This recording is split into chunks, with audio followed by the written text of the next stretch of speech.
Ito pong hood na ito mga idol ay na-finish na po natin ang kulay nito. Naka-plus up na po ito. Ngayon po, magtatapkot na po tayo. Ngayon magbibigay po ulit ako sa inyo ng bagong tips mga idol. Kung paano ba tayo magbuga ng tapkot na hindi siya nagbabalat suka.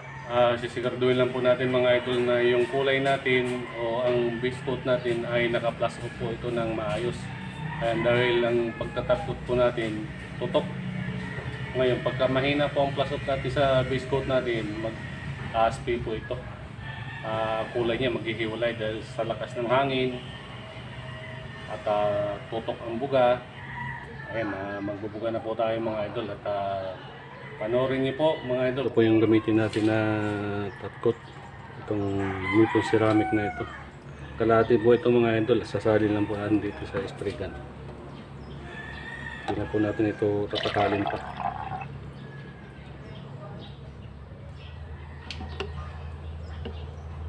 Lahat na natin yan.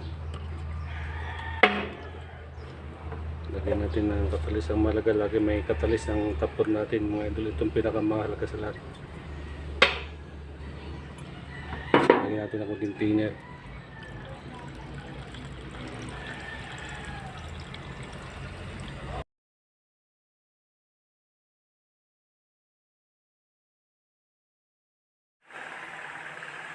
Ayan, pwede na po tayo magbuga mga idol.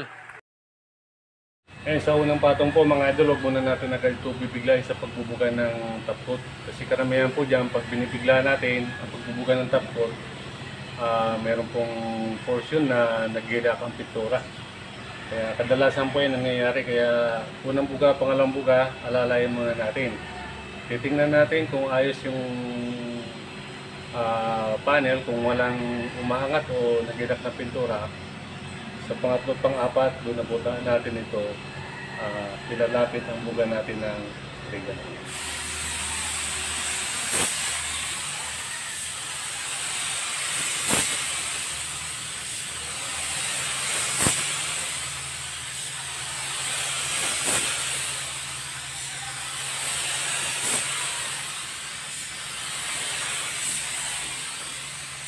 Ayan, pahinga muna ng kahit isang minuto lang muna mga idol bago ulitin ang buga.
Ayan, makikita niyo po mga idol, walang aspi, walang balat suha.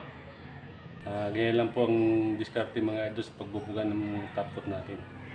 Ayan, konting tips ko ulit to sa inyo mga idol. Ayan, maraming salamat po.